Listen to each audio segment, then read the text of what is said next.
bersama dengan dosen dan Ketua Departemen Ilmu Hubungan Internasional UGM, Ibu Ririn Tri Nurhayati melalui sambungan daring. Selamat pagi Bu Ririn, Assalamualaikum. Selamat pagi Mbak Adisti, Waalaikumsalam warahmatullahi wabarakatuh. Iya, kalau kita lihat kan serangan terus dilakukan, aksi balas serang terus dilakukan Amerika Serikat, Israel, Iran dan juga sebaliknya. Apa yang kemudian bisa dilakukan oleh Indonesia yang kita tahu juga tergabung dalam Board of Peace, Bu Ririn? Baik, terima kasih Mbak Adisti. Baik, mungkin pertama saya ingin menyampaikan bahwa serangan Israel dan Amerika Serikat kepada Iran hari Sabtu lalu di tengah proses negosiasi nuklir Iran dan AS yang hampir tuntas ini merupakan tindakan yang tidak dapat dibenarkan. Tidak dapat dipastikan kapan perang akan berakhir, namun yang jelas dampak kemanusiaan dan juga krisis di Timur Tengah akan semakin parah. Kemudian yang saya lihat Iran ini menjadi korban baru unilateralisme brutal dari negara superpower dan pelanggaran hukum internasional. Padahal tadi disampaikan bahwa Amerika Serikat merupakan negara penggagas Board of Peace, Dewan Perdamaian, yang seharusnya tujuan utamanya adalah untuk mengusung dan menciptakan perdamaian, tetapi apa yang dipertontonkan dengan serangan militer Israel dan AS kepada Iran kemarin ini merupakan crime of aggression yang dalam hukum internasional ini merupakan salah satu kejahatan berat gitu. Sehingga tindakan ini kemudian menjadi berkebalikan dan tidak konsisten dengan tujuan utama Dewan Perdamaian atau Board of Peace. Sehingga kemudian kami mempertanyakan apakah kemudian hal ini bisa menjadi sarana Board of Peace untuk bisa membawa perdamaian ketika cara-cara yang digunakan malahan berkebalikan dengan tujuan utama pencapaian perdamaian. Karena kemudian ini justru jelas-jelas bertentangan dengan hukum internasional, bertentangan dengan prinsip-prinsip perdamaian dan penghormatan kedaulatan dan sebagainya. Oke, termasuk yang kemudian jadi pertanyaan saya, apa yang bisa dilakukan oleh Indonesia dan juga member dari BOP lainnya, ada berbagai macam negara juga yang tergabung dalam BOP, untuk bisa kemudian benar-benar mengimplementasikan apa sebenarnya tujuan dari BOP, Board of Peace, untuk mewujudkan perdamaian. Baik, terima kasih Mbak Disti.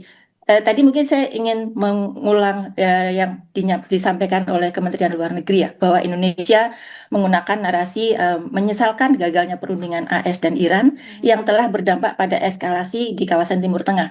Menurut saya pernyataan ini seolah malah mengamini logika Trump bahwa gagalnya perundingan bisa jadi pembenaran. Padahal Oman sebagai penengah atau mediator itu sudah mengatakan bahwa ada progres yang baik. Artinya upaya perundingan itu merupakan sarana utama, mekanisme utama yang harusnya digunakan oleh Board of Peace untuk menengahi sengketa dan persoalan-persoalan konflik antar negara. Tetapi yang terjadi malahan pemimpin Board of Peace tersebut sendiri malahan kemudian menggunakan cara yang bertentangan. Sehingga kemudian dalam hal ini malahan kalau tadi pertanyaan Mbak Asdistis kemudian masih berharap bahwa kemudian Board of Peace itu masih bisa digunakan jadi mekanisme dan media untuk membangun perdamaian di Timur Tengah khususnya, dari kami atau saya merasa bahwa justru Board of Peace ini menjadi sudah tidak relevan karena tadi yang sudah dilakukan, yang sudah terjadi terhadap Iran secara nyata itu adalah jelas-jelas tidak lagi konsisten dengan misi utama Board of Peace. Sehingga dengan demikian bagi kami ingin mendorong pemerintah Indonesia untuk mengoreksi keputusannya bergabung dalam Board of Peace ini. Karena Board of Peace yang dimandatkan oleh PBB sebenarnya ya, tetapi kemudian pada prakteknya sudah dibajak oleh Presiden Trump. Dan sekarang malahan dua anggotanya menjadi agresor yang jelas-jelas mengancam perdamaian. Jadi dari situ saja kemudian kalau kami kemudian ingin melihat ketika BOP sudah gagal menguatkan peran diplomasi Indonesia, tapi justru sebaliknya malah mengorbankan independensi kebijakan politik luar negeri Indonesia, maka kemudian dalam hal ini ketika Indonesia bergabung di sana karena ingin terlibat dan berkontribusi pada mendamaikan dunia dan Palestina khususnya, membuat kemudian kita harus mengoreksi. BOP justru menjauhkan komitmen untuk kemerdekaan Palestina. Oleh karena itu, sudah saatnya kita mendesak pemerintah untuk keluar dari Board of Peace. Oke, jadi Anda memikirkan untuk bagaimana pemerintah untuk bisa mengkoreksi, kemudian melakukan pengkajian ulang lagi soal keanggotaan Indonesia di Board of Peace, begitu ya? Betul. Oke, termasuk juga begini, oke lah itu kita membahas soal BOP, tapi yang kita lihat juga adalah pemerintah Indonesia dalam hal ini adalah Presiden Prabowo Subianto menawarkan diri untuk bisa menjadi mediator antara perundingan perdamaian antara Amerika Serikat, Israel dan juga Iran begitu ya. Nah, seberapa potensialkah kemudian ini bisa terwujud begitu untuk pemerintahan Indonesia, negara Indonesia untuk bisa menjadi mediator kalau menurut Anda? Terima kasih Mbak Adisti. Ya, betul bahwa Indonesia memang memiliki sejarah dan juga diakui sebagai mediator di beberapa konflik internasional, konflik di Kamboja, kemudian juga bagaimana kita bisa menyelesaikan persoalan dengan East Timor, kemudian juga bagaimana dengan Aceh dan sebagainya. Tetapi mungkin kita untuk situasi yang sekarang kita harus secara kritis merefleksikan apa sekarang kita ada di mana. Karena kemudian dengan saat ini kita berada di BOP membuat independensi Indonesia itu sudah tergerus begitu. Kemudian karena keberadaan kita dalam BOP membuat kita dalam situasi sulit.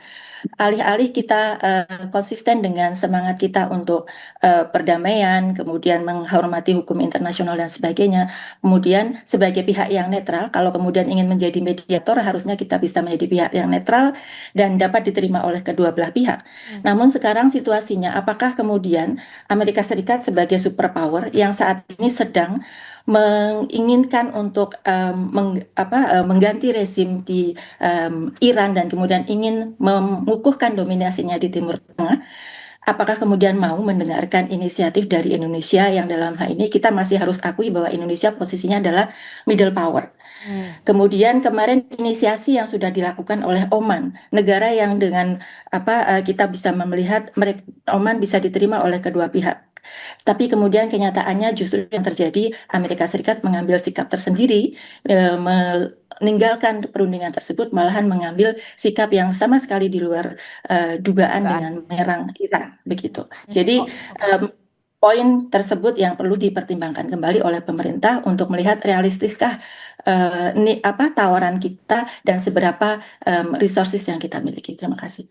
Oke, jadi dengan kata lain dengan posisi Indonesia di BOP yang Anda mengatakan masih berada di middle power begitu ya, belum bisa melakukan pergerakan yang cukup signifikan untuk kemudian menjadi dalam tanda kutip dengan maksud baik untuk melakukan mediasi atau sebagai mediator begitu ya, Bu Ririn? Ya.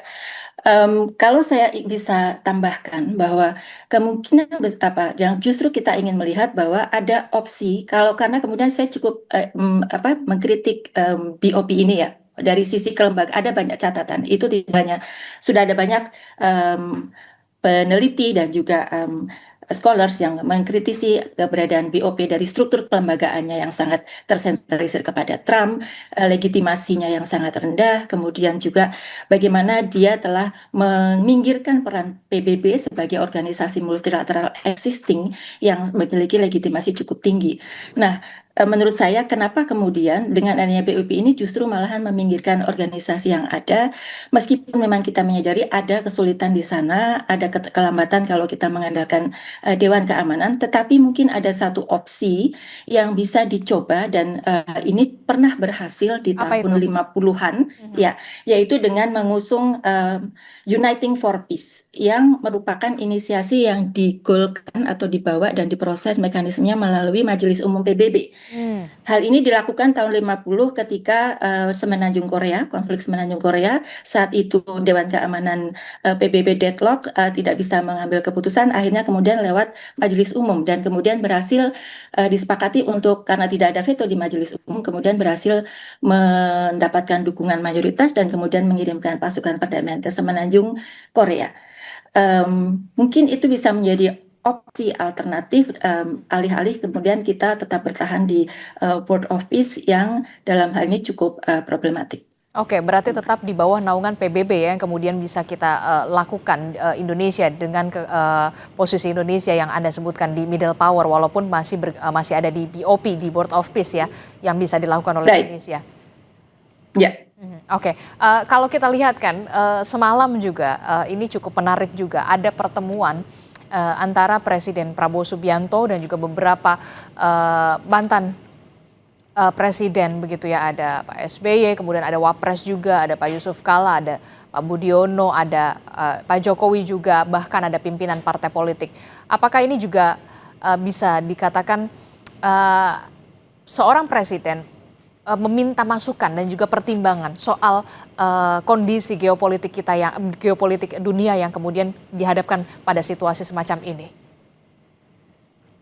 Terima kasih Mbak Adisti. Ya, ini menarik ya. Tadi malam ada Presiden mengundang beberapa pemimpin, beberapa ya presiden sebelumnya, kemudian juga Menlu dan tokoh-tokoh yang lain. Baik, saya mengapresiasi hal itu, tetapi kemudian ini juga sebenarnya terjadi juga sebelumnya ketika Indonesia tiba-tiba menandatangani Board of Peace, kemudian di internal kita kemudian banyak gejolak, ribut-ribut. Gitu. Akhirnya kemudian Presiden juga mengundang mantan Menteri Luar Negeri dan sebagainya. Tetapi dari berita yang saya sampaikan dan dari kemudian mengamati perkembangan, sepertinya yang terjadi lebih pada Presiden memberikan briefing kepada tokoh-tokoh yang diundang, tetapi kami tidak bisa mengkonfirmasi seberapa besar masukan atau kemudian ketika memberi kesempatan kepada tokoh-tokoh yang diundang tersebut, kemudian mereka memberikan pendapat dan masukan. Seberapa besar kemudian masukan yang didapatkan dari forum tersebut akan menjadi basis bagi pembuatan keputusan oleh Presiden, di mana dengan melihat mengamati beberapa kecenderungan selama ini, sepertinya proses pembuatan politik luar negeri Indonesia di pemerintahan yang baru ini agak menurut kami menilai kurang ada deliberasi publik, kurang banyak melibatkan deliberasi atau masukan dari publik untuk kemudian lebih seringkali adalah lebih pada personalisasi kebijakan luar negeri oleh Presiden, yang hal ini kemudian kami melihatnya ini menjadi sesuatu kebijakan yang harusnya bisa diputuskan dengan lebih prudent dan lebih berhati-hati. Oke, terakhir Bu Ririn, 3 poin krusial posisi Indonesia di mata dunia terkait dengan serangan balasan dan juga aksi saling balas dan juga serang antara Amerika Serikat Israel kepada Iran dan juga sebaliknya. 3 poin krusial termasuk juga dampak yang akan terjadi ke Indonesia, termasuk juga diplomasi yang kemudian bisa dilakukan oleh Indonesia. Baik, yang pertama mungkin saya ingin pertama adalah Indonesia harus memberikan sikap yang lebih tegas dalam menyikapi konflik yang sekarang berkembang, tidak sekedar menyesalkan dan kemudian mengikuti narasi dari kedua agresor, tapi justru memiliki positioning yang lebih tegas untuk mengatakan, mengutuk dan kemudian menjadi koreksi Indonesia tentang kebijakan luar negerinya. Yang kedua adalah tadi ketika keberadaan Indonesia dalam BOP justru menyebabkan Indonesia kesulitan untuk tidak konsisten dengan nilai prinsip bebas aktif, dengan amanah konstitusi untuk menjaga perdamaian dan ketertiban dunia, maka kemudian sudah saatnya dengan situasi yang sekarang Indonesia mengoreksi kebijakan luar negerinya untuk berani keluar dari Board of Peace. Dan yang ketiga kemudian dengan menggunakan opsi yang lain, di mana kemudian tetap mempertahankan atau tetap memperkuat mekanisme yang ada di PBB dengan menggalang kolaborasi dengan negara-negara selatan yang dalam hal ini sebenarnya tadi yang saya sebutkan sebagai Uniting for Peace sudah pernah digagas oleh negara Kolombia yang tahun September 2025 Kolombia sudah menggagas adanya Uniting for Peace dan kemudian bersama didukung oleh 30 negara lainnya yang merupakan negara-negara selatan dengan grup yang disebut dengan The Hague Group. Nah, mengapa Indonesia tidak memanfaatkan itu yang lebih konsisten dengan prinsip Dasar-Sila Bandung, lebih konsisten dengan amanah konstitusi, dan juga lebih konsisten dengan prinsip politik luar negeri bebas aktif. Itu, Mbak. Oke, Adisti, baik. terima Terima kasih. kasih untuk paparannya dan juga apa ya bisa dikatakan perspektifnya terkait dengan bagaimana aksi saling balas serang Amerika Serikat, Israel, dan juga Iran dan juga posisi Indonesia di mata dunia. Terima kasih dosen Ketua Departemen Ilmu Hubungan Internasional dari Universitas Gadjah Mada, Ibu Ririn Tri Nurhayati telah bergabung bersama kami. Sehat selalu Bu Ririn. Assalamualaikum. Selamat pagi. Waalaikumsalam warahmatullah. Terima kasih kembali.